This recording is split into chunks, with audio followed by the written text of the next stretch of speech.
unload the filament, perhaps you're changing color for an exciting project, we click on Material and then select Unload. Again, the extruder will have to heat up first. We wait until it gets to 235 degrees Celsius.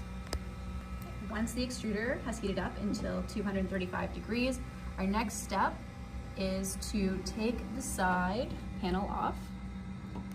You'll notice the material is backing out of the extruder. Please rewind the spool. So as it comes out, you're going to rewind the spool so that your material can go back on.